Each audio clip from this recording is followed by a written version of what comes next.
ಈಗಲೇ ಚಂದಾದಾರರಾಗಿ ನಿಮ್ಮ ನೆಚ್ಚಿನ ಶೋಗಳನ್ನು ನೋಡಿ. ನಾನು ನಿಮ್ ಎಲ್ಲರ ಹತ್ರ ಒಂದು ಪ್ರಶ್ನೆ ಕೇಳ್ತೀನಿ, ಅದಕ್ಕೆ ಕರೆಕ್ಟಾಗಿ ಉತ್ತರ ಕೊಡ್ತೀರಾ? ಅದಕ್ಕೇನಂತ ಕೇಳಿ ಮೇಡಮ್ರೆ, ಕೇಳಿ. ಅಯ್ಯೋ ಶ್ರಾವಣಿ ಮರೆ, ಅದೇನಂತ ಕೇಳಿ. ಶ್ರಾವಣಿಯಮ್ಮ, ಮುಜುಗರನೇ ಇಟ್ಕೋಬೇಡಿ. ನೀವೇನು ಕೇಳಬೇಕು ಅಂತಿದ್ದೀರೋ ಒಂಚೂರು ಅನುಮಾನ ಇಲ್ಲದೆ ಕೇಳಿ. ನಿಮ್ ಎಲ್ರಿಗೂ ನನ್ನನ್ನು ಕಂಡ್ರೆ ಇಷ್ಟ ಅಲ್ವಾ? ಅದನ್ನು ಕೇಳಬೇಕಾ ಶ್ರಾವಣಿ ಮರೆ? ನೀವು ಅಂದರೆ ನಮ್ಮ ಮನೆಯವ್ರಿಗೆಲ್ರಿಗೂ ಪ್ರಾಣ ಅಲ್ವನೇ ವಿಶಾಲು? ಅಲ್ವಾ ಮತ್ತೆ, ನೀವು ಅಂದರೆ ನಮ್ಮ ಮನೆ ನಂದದೀಪ, ಈ ಮನೆ ಉಸಿರು.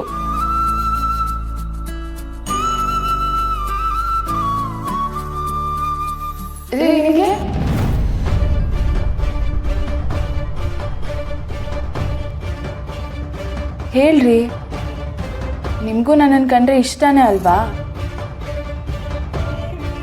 ಹೇಳು ಕಾರ್ತಿಕೇಯ. ಸುಬ್ಬು, ಅವ್ರೇನೋ ಕೇಳ್ತಿದ್ದಾರೆ, ಹೇಳು. ನಾಚ್ಕೋಬೇಡ, ನಾವ್ ಯಾರು ಏನು ಕೇಳಿಸ್ಕೊಳಲ್ಲ. ಅದು ಕರೆಕ್ಟ್ ಹೇಳು ಸುಬ್ಬು. ಮನ್ಸಲ್ಲಿರೋದನ್ನ ಬಾಯಿ ಬಿಟ್ಟು ಹೇಳ್ಬಿಡ್ಬೇಕು. ಹೇಳು ಸುಬ್ಬು. ಹೇಳು ಕಾರ್ತಿಕೇಯ. ಹೇಳು ಸುಬ್ಬು ಮಾಮ, ನನಗಂತೂ ಶ್ರಾವಣಿ ಅತ್ತೆ ಅಂದ್ರೆ ತುಂಬಾ ಇಷ್ಟ. ನಿನಗಿಷ್ಟ ಇಲ್ವಾ? ಏನು ನಿನ್ನ ಮಗಳು? ಹೌದು, ನನಗೂ ಇಷ್ಟನೇ. ಕಳ್ಳ ಕಾರ್ತಿಕೇಯ. ನಿಮ್ ಎಲ್ರಿಗೂ ನನ್ನನ್ನು ಕಂಡ್ರೆ ಇಷ್ಟ ಅಂತ ಹೇಳ್ತಿದ್ದೀರಾ, ಹಾಗಿದ್ಮೇಲೆ ಇಷ್ಟ ಪಡೋರು ಏನಾದ್ರೂ ಕೇಳಿದ್ರೆ ಅದನ್ನ ನಡ್ಸ್ಕೊಡ್ತೀರಾ ಅಲ್ವಾ? ನೀವು ಕೇಳಿ ನೋಡಿ, ನೀವು ಕಾಲಲ್ಲಿ ತೋರಿಸಿದ್ದನ್ನ ತಲೆ ಮೇಲೆ ಹೊತ್ಕೊಂಡು ನಡೆಸ್ಕೊಡ್ತೀವಿ ಅಲ್ವೇನಾ? ಅದು ನಮ್ಮ ಅದೃಷ್ಟ ಶ್ರಾವಣಿಮ್ಮ. ನೀವೇನು ಬೇಕಾದ್ರೆ ಕೇಳಿ, ಅದನ್ನು ನಾವು ನಡೆಸ್ಕೊಡ್ತೀವಿ ಅಲ್ವನ್ರಪ್ಪ?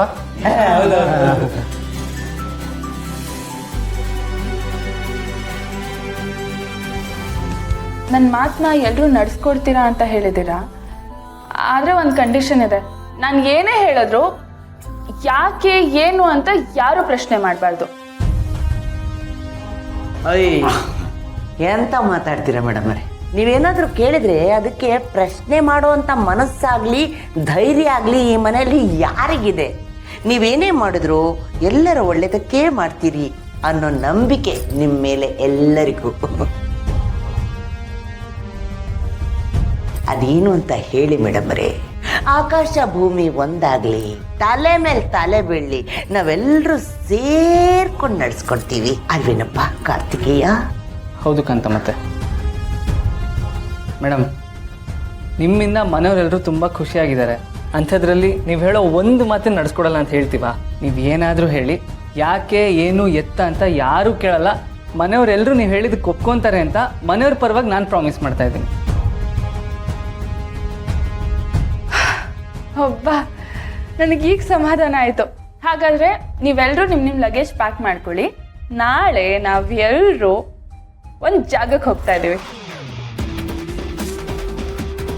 ಲಗೇಜ್ ಪ್ಯಾಕ್ ಮಾಡ್ಕೋಬೇಕಾ? ಯಾಕೆ ಶ್ರಾವಣಿ ಮೇಡಮ್ ಅವರೇ? ಯಾವುದಾದ್ರೂ ದೇವಸ್ಥಾನಕ್ಕೆ ತೀರ್ಥಯಾತ್ರೆ ಹೋಗ್ಬೇಕು ಅಂತ ಹರಿಸ್ಕೊಂಡಿದ್ದೀರಾ? ಹಾಗೆಲ್ಲ ಆಗೋಕ್ಕೆ ಸಾಧ್ಯನೇ ಇಲ್ಲಪ್ಪ. ನಾನು ಈಗ ತಾನೇ ಕೆಲ್ಸಕ್ಕೆ ಸೇರ್ಕೊಂಡಿದ್ದೀನಿ. ರಜೆ ಗಿಜೆ ಹಾಕ್ಬೇಕು ಅಂತಂದ್ರೆ ಲಾಸ್ ಆಫ್ ಪೇ ಆಗೋಗುತ್ತೆ ನಂಗೆ. ನೀವೇನು ಟೆನ್ಷನ್ ತಗೋಬೇಡಿ. ನೀವು ನಿಮ್ಮ ಕೆಲ್ಸಕ್ಕೆ ರಜೆ ಹಾಕೋ ಅವಶ್ಯಕತೆನೇ ಇಲ್ಲ. ನೀವು ಆರಾಮಾಗಿ ನಿಮ್ಮ ಕೆಲ್ಸಕ್ಕೆ ಹೋಗ್ಬೋದು.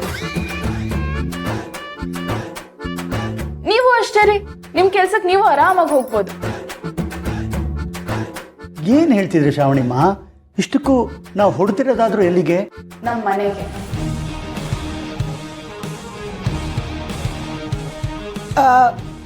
ಓ ಶ್ರಾವಣಿಯಮ್ಮ, ನಿಮಗೆ ತವರು ಮನೆ ನೆನಪಾಯ್ತಾ? ನೆನಪಾದರೆ ನಿಮ್ಮ ತವರು ಮನೆಗೆ ಹೋಗಿ ಬರೋದ್ರಲ್ಲಿ ಏನೂ ತಪ್ಪಿಲ್ಲ. ಜೊತೆಗೆ ನಮ್ಮನ್ನು ಕರಿತಾ ಇದ್ದೀರಾ. ನೀವು ಕರೆದ್ಮೇಲೆ ನಾವು ಬರಲ್ಲ ಅಂತ ಹೇಳೋಕ್ಕಾಗುತ್ತಾ? ಆದರೆ ಲಗೇಜ್ ಪ್ಯಾಕ್ ಮಾಡ್ಕೊಳ್ಳಿ ಅಂದಿದ್ದು ನನಗೆ ಅರ್ಥ ಆಗಲಿಲ್ಲ.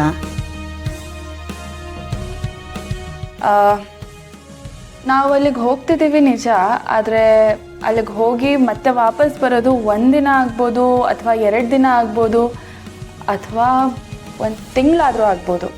ಅದಕ್ಕೆ ಹಾಗೆ ಹೇಳಿದೆ.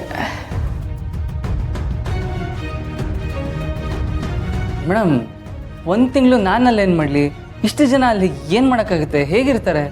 ಅದನ್ನೆಲ್ಲ ನಾನು ನೋಡ್ಕೋತೀನಿ, ನೀವೇನು ಟೆನ್ಷನ್ ತಗೋಬೇಡಿ. ಆದರೆ ದಯವಿಟ್ಟು ನೀವೆಲ್ಲರೂ ನಮ್ಮ ಮನೆಗೆ ಬರಬೇಕು ಪ್ಲೀಸ್, ಇಲ್ಲ ಅಂತ ಹೇಳಬೇಡಿ. ಮೇಡಮ್ ತಮಾಷೆ ಮಾಡ್ತಿದ್ದೀರಾ? ಇದೆಲ್ಲ ಆಗೋ ಮಾತಾ? ಖಂಡಿತ ಆಗುತ್ತೆ. ನೀವು ಪ್ರಾಮಿಸ್ ಮಾಡಿದ್ರಿ ತಾನೇ ನನ್ನ ಮಾತನ್ನ ನಡೆಸ್ಕೊಡ್ತೀರಾ ಅಂತ. ಹಾಗಿದ್ಮೇಲೆ ಯಾಕಾಗಲ್ಲ? ಮೇಡಮ್ ಆದರೂ ಆ ಮನೇಲಿ ಏನು ನಡೆಯುತ್ತೆ ಅದನ್ನೆಲ್ಲ ನಾನು ನೋಡ್ಕೋತೀನಿ. ನಾನು ನಿಮ್ಮನ್ನೆಲ್ಲ ನರ್ಕಕ್ಕೆ ತಳ್ತಿದ್ದೀನಿ ಅಂತಾನೆ ಅನ್ಕೊಳ್ಳಿ. ನಾನು ನಿಮ್ಮ ಜೊತೆ ಇರ್ತೀನಿ ತಾನೆ, ನನ್ನ ಜೊತೆ ಬರೋಕ್ಕೆ ನಿಮಗೆ ಇಷ್ಟ ಅಲ್ವಾ? ಶ್ರಾವಣಿ ಅಮ್ಮವ್ರು ಇಷ್ಟು ಹೇಳ್ತಾ ಇದ್ದಾರೆ ಅಂದರೆ ಅದರಿಂದ ಒಂದು ದೊಡ್ಡ ಕಾರಣನೇ ಇರುತ್ತೆ. ಶ್ರಾವಣಿ ಅಮ್ಮವ್ರಿಗೆ ನಾವೆಲ್ಲರೂ ಮಾತು ಕೊಟ್ಟಿದ್ದೀವಿ. ತಪ್ಪೋ ಸರಿಯೋ, ಕಷ್ಟನೋ ಸುಖನೋ, ದುಃಖನೋ ಅವಮಾನನೋ, ನಾವೆಲ್ಲರೂ ಅವ್ರ ಜೊತೆಲಿ ಇರಬೇಕು. ವಿಶಾಲು, ಏನು ಪ್ರಶ್ನೆ ಮಾಡೋಕ್ಕೋಗ್ಬೇಡ, ಸುಮ್ಮನೆ ಲಗೇಜ್ನ ಪ್ಯಾಕ್ ಮಾಡ್ಕೊ. ಶ್ರಾವಣಿಯಮ್ಮವ್ರು ಇಷ್ಟು ಹೇಳಿದ್ದಾರೆ ಅಂದಮೇಲೆ ನಾವೆಲ್ಲರೂ ಬೆಂಗಾವಲಾಗಿ ನಿಂತ್ಕೋಬೇಕು. ಶ್ರಾವಣಿಯಮ್ಮವ್ರೆ, ನಾವೆಲ್ಲರೂ ಬರ್ತೀವಿ. ಥ್ಯಾಂಕ್ ಯು ಮಾವ.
ಅಯ್ಯೋ ಅಯ್ಯೋ ಅಯ್ಯೋ ಅಯ್ಯೋ ಅಯ್ಯೋ ಅಯ್ಯೋ, ನೀನೇನೋ ಮಾಡ್ತಿದ್ಯಾ ಇಲ್ಲಿ?